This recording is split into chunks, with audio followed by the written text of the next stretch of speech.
রাজনীতিতে একটি কথা আছে জানেন তো, যে উত্তরপ্রদেশ যার দিল্লি তার। তো লোকসভা ভোটের ক্ষেত্রে এই উত্তরপ্রদেশ কিন্তু যথেষ্ট গুরুত্বপূর্ণ ভূমিকা কিন্তু রাখে। এর মূল যে কারণ, গোটা ভারতবর্ষে উত্তরপ্রদেশে সব থেকে বেশি লোকসভা আসন কিন্তু রয়েছে। তো এই উত্তরপ্রদেশে কে কটি আসন পেতে চলেছে এবং তার পাশাপাশি আমাদের পশ্চিমবাংলায় 42টি আসনের মধ্যে কে কটি আসন পেতে চলেছে তার সমীক্ষা কিন্তু আজকের এই ভিডিওর মাধ্যমে আপনাদের সামনে তুলে ধরব। সুতরাং এরকমই গুরুত্বপূর্ণ খবরগুলো পাওয়ার জন্য অতি অবশ্যই আমাদের চ্যানেলটিকে সাবস্ক্রাইব করে পাশে থাকবেন। আপনারা কোন লোকসভা কেন্দ্র থেকে দেখছেন অতি অবশ্যই কমেন্ট বক্সে লিখে আপনাদের মতামত জানাবেন। তো আমরা সর্বপ্রথম দেখে নেব যে উত্তরপ্রদেশে কে কটি আসন পেতে চলেছেন এবং ইন্ডিয়া টিভির যে সমীক্ষা তাতে কি উঠে এসেছে।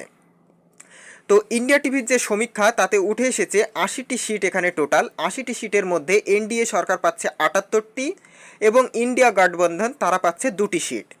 তো আপনারা সেটা দেখলেই বুঝতে পারছেন যে এখানে সব থেকে বেশি এগিয়ে রয়েছে কিন্তু এনডিএ অর্থাৎ বিজেপি সরকার। পরবর্তী ক্ষেত্রে যদি আমরা পশ্চিমবাংলায় বলে থাকি তাহলে পশ্চিমবাংলায় 42টি আসন রয়েছে এবং সেক্ষেত্রে যদি আপনারা দেখে থাকেন তাহলে আপনাদের কিন্তু ইতিমধ্যেই আমি আমার পূর্ববর্তী সমীক্ষাতে জানিয়েছি যে বিজেপি এখান থেকে কিন্তু 24 থেকে 28টি আসন পেতে পারে এবং টিএমসি পেতে পারে 20 থেকে 24টি আসন।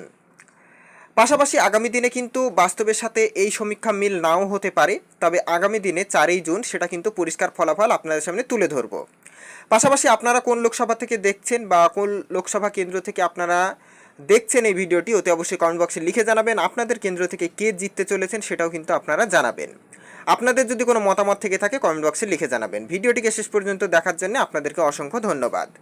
আগামী দিনে পুরো লোকসভা কেন্দ্র ধরে ধরে কিন্তু প্রত্যেকটা তথ্য আপনাদের সামনে তুলে ধরবো কে কোন কেন্দ্র থেকে জিততে পারে।